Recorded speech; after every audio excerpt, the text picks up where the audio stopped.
Detective Mehul episode number 11। अजीब हत्या का रहस्य। राज के फार्म हाउस में पार्टी चल रही थी। दिन में काफ़ी बारिश हुई थी तो मौसम में ठंडक से पार्टी में और मज़ा आ रहा था। तभी रोहित को एक कॉल आता है और वो दूसरे रूम में चला जाता है। वो जब वापस आता है तो देखता है कि पार्टी रूम में कोई नहीं है और पूजा की डेथ हो गई है।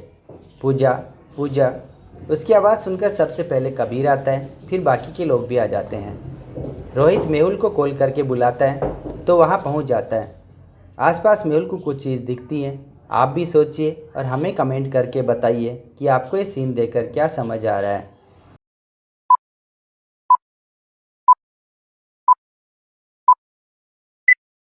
जूते के निशान अंदर आए और फिर बाहर गए हैं, लेकिन इनमें से किसी ने भी जूते नहीं पहने हुए हैं।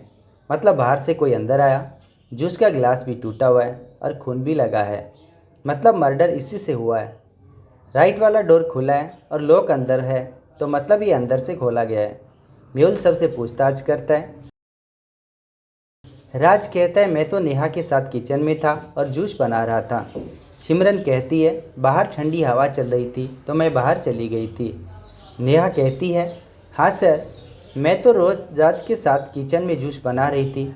रोहित कहता है कि मेरा कॉल आया था तो मैं बात करने चला गया और जब वापस आया तो पूजा की लाश देखी और मैंने ही सबको बुलाया। कबीर कहता है मैं टेबल पर गिलास रख के बाथरूम चला गया। रोहित की आवाज़ सुनकर मैं यहाँ आया।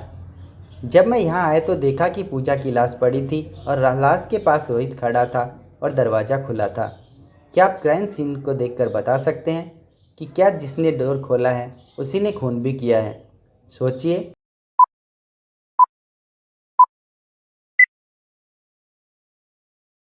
नहीं, उसने खून नहीं किया था क्योंकि खून जूस से ग्लास से लगा हुआ है। टूटा हुआ ग्लास भी पड़ा हुआ है और जूस भी पड़ा हुआ है। अब फुटप्रिंट्स के निशान जूस के ऊपर आने और जाने के हैं। मतलब ग्लास पहले ही टूट गया था, जूस भी गिर चुका था और खून भी हो गया था। जो आया वो खून होने के बाद आया था। मेहुल निशान को फॉलो करता हुआ टेरेस पर पहुंच जाता है। वहां से 3 लोग मिलते हैं। अब इन तीनों को देखिए और बताइए कि मैं कौन है जो घर के अंदर गया था। इन सब को देखिए और मुझे आपका आंसर कमेंट करके बताएं।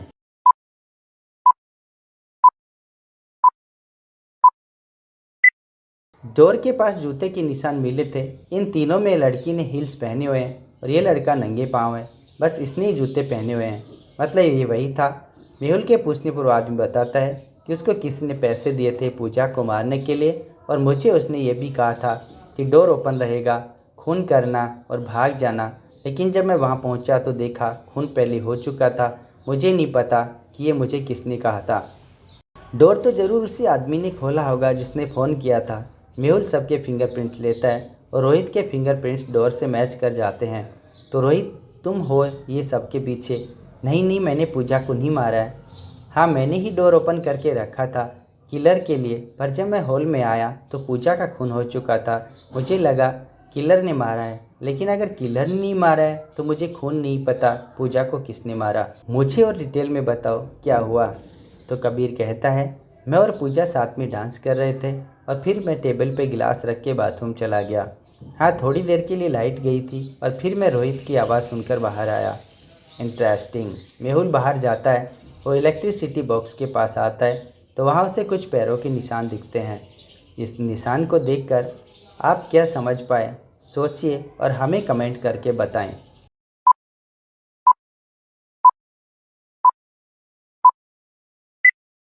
आने और जाने के निशान 2 बार हैं। मतलब खूनी आया, लाइट बंद किया और चला गया, फिर मर्डर किया, वापस आया, लाइट चालू किया और फिर वापस चला गया।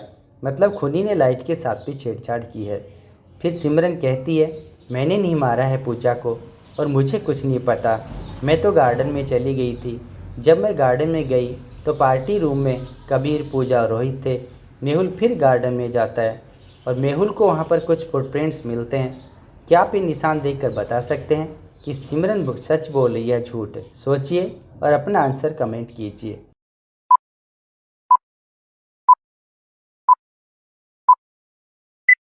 सिमरन के फुट स्टेप्स गार्डन में बस एक बार आए हैं और एक बार गए हैं।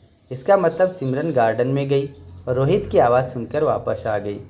फिर नेहा कहती है, मैं तो किचन में गई थी जूस लेने, राज भी वहीं था। हाँ, लेकिन राज थोड़ी देर के लिए किचन वाले बाथरूम में गया था। वो लाइट जाने से पहले गया था और लाइट आने के बाद वापस आया था। इंटरेस्टिंग। सर, मैं बाथरूम में ही था। मुझे रोहित की आवाज़ आई और फिर नेहा बाहर आ गए। मेहुल किचन बाथरूम चेक करता है तो उसमें एक बैक डोर होता है जो सीधा बैक साइड वाले गार्डन में निकलता है जहाँ पे इलेक्ट्रिक बॉक्स है, और इसके दूसरी तरफ का रास्ता सीधे रूम की तरफ जाता है जो रूम का लेफ्ट दरवाज़ा है। मतलब वहाँ से रोज आ सकता है। लेकिन इलेक्ट्रिक बॉक्स के फुटप्रिंट्स को देख के मेहुल समझ जाता है कि राज वहाँ से नहीं आया है। मेहुल को फुटप्रिंट्स देख के ऐसा क्यों लगा?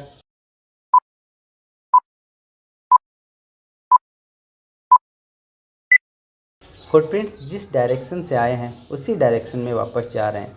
मतलब कोई अंदर से आया था और वापस उसी रास्ते से अंदर चला गया। अगर राज होता तो फुटप्रिंट्स एक तरफ से आते और दूसरी तरफ पार्टी रूम की तरफ जाते। अभी तक के क्लूज से कुछ समझ नहीं आ रहा है कि खूनी कौन है। तभी जिस ग्लास से मर्डर हुआ था उसके फिंगरप्रिंट्स के रिपोर्ट भी आ जाते हैं। ये क्या, उस पर कबीर के फिंगरप्रिंट्स मिलते हैं, लेकिन कबीर कहता है कि वो ग्लास टेबल पे रख के वॉशरूम चला गया था। बाकी दो रखे ग्लासेस के भी फिंगरप्रिंट्स रिपोर्ट आते हैं। पहला नेहा का होता है और दूसरा पूजा का। रोहित का ग्लास पास के रूम में मिलता है जहां वो कॉल पे बात करने गया था। मेहुल इन क्लूज को देखकर पूरी कहानी समझ जाता है। लेकिन क्या आप ये पूरी मर्डर मिस्ट्री समझ पाए कि पूजा का खून किसने किया, कैसे किया और क्या हुआ होगा? सोचिए और मुझे आपका आंसर कमेंट करके बताएं। इसका आंसर आपको हमारी नेक्स्ट वीडियो में मिलेगा। तो तब तक के लिए सोचिए कि खून कैसे हुआ होगा। नेक्स्ट एपिसोड देखने के लिए हमारे चैनल को सब्सक्राइब करें और वीडियो पसंद आई हो तो वीडियो को लाइक करें। Thanks for watching this video.